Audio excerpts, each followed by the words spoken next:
halkani waa isbitaalka guud ee degmada Maxaas ee gobolka Hiiraan. Waa isbitaal u adeego bulsho kala duwan oo ka kala timaada deegaano fog oo ku xeeran degmadan iyo degmooyin kale oo ka tirsan gobolka Hiiraan. Isbitaalkan waxa aad loogu xasuustaa shaqadii cusleed ee uu u qabtay bulshada gaar ahaan xilligii lagu jiray dagaaladii aad ku adkaa ee dadweynaha kala dhaxeeyay kooxdii argagixisada ahayd ee Al-Shabaab. maanta waxa soo gaaray oo booqasho ku yimiday madax ka tirsan maamulka Hirshabeelle gaar ahaan wasaaradda caafimaadka iyo sidoo kale hay'adda gacanta ku haysa isbitaalkan ee Save the Children.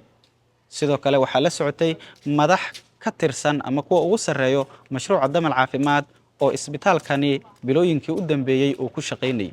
Mas'uuliyiinta halkan soo gaaray oo uu wehlinayo gudoomiyaha degmada Maxaas Ciise Waayeel ayaa u kuurgalay midna u booqday qaybaha kala duwan ee isbitaalka guud ee degmada Maxaas, kuwaasi oo si isla xisaabtan ah u eegayay sida howlwadeennada caafimaad ee halkan ka shaqeeyo ay ugu adeegaan bulshada soo booqata isbitaalka Maxaas. si aan u ogaano mas'uuliyiinta halkan soo gaaray hadafkooda iyo sidoo kale qaabka uu shaqeeyo isbitaalka degmada Maxaas iyo qaybaha uu ka kooban yahay, waxaan su'aashaasi aan weydiinay oo nooga jawaabaya agaasimaha isbitaalka guud ee degmada Maxaas Shaafici Xasan Maxamuud.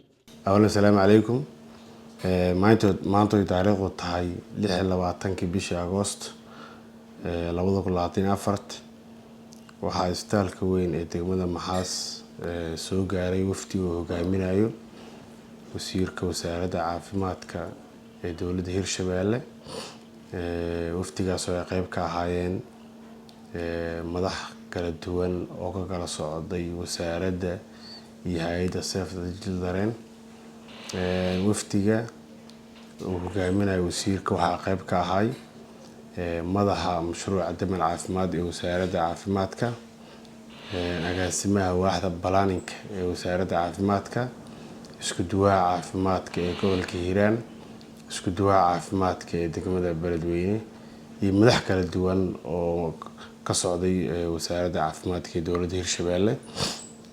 alxamdulillah waxaan si wanaagsan oo maqaamkeeda sare ugu soo dhaweynay degmada Maxaas maalnimadii shalay ahayd oo ay taariikhdu 25 ku beegneed. saaka iyo taariikhdu 26 ahaydna waxay booqasho rasmi ah ku soo gaareen isbitaalka guud ee degmada Maxaas. waxay nidheeyeen dhammaan qaybaha kala duwan ee isbitaalku uu kooban yahay. isbitaalku guud ahaan wuxuu u shaqeeyaa isbitaal degmo oo dhameystiran. isbitaalku waxa uu dhameystiran dhammaan xarumaha laga rabay hospital, haddii ahaan lahayd saaladii qaliinka, xaruntii gargaarka degdega ama emergency-ga, xaruntii bukaan jiifka oo qaybtii female-ka iyo male-ka ahaydba, xaruntii maternity-ga. sidoo kale isbitaalku wuxuu leeyahay shaybaar iyo farmashi. sidoo kale isbitaalku wuxuu ka shaqeeyaa intaan soo sheegay waa qaybta healthiga. sidoo kale isbitaalku wuxuu ka shaqeeyaa ama ka shaqeeyo qayb nutrition ah oo dhowr nooc ah, qayb OTB ah iyo qayb TSFB ah iyo qayb SC ah. dhammaan isbitaalka intaas waa ka howl galaan. wasiirku iyo wafdigu hogaaminayo waxay booqdeen dhammaan xarumahan soo sheegay ayagoo mid dul istaagay qayb walba iyo baahiyaha ay qabaan. qayb walba baahiyaha ay qabaan wasiirka wafdigiisa way qorteen, wayna nood kareysteen. annagana haddaan nahay maamulka isbitaalka waxaan maaragtaa si guud ugu warbixinay xaaladda isbitaalka uu ka kooban yahay, waxyaabaha inoo hirgelay oo maaragtaa xaqiiqtii ah wax aad u weyn oo in isbitaalku maanta ilaa iyo kontomeeyo qalin ku dhawaad oo bishii uu sameeyo, service badan uu bixiyo. waa waxyaabo mataqaanaa guul ah oo mudan in maaragtaa laga mahad celiyo, loogana mahad celiyo wasaaradda caafimaadka ee dowladda Hirshabeelle.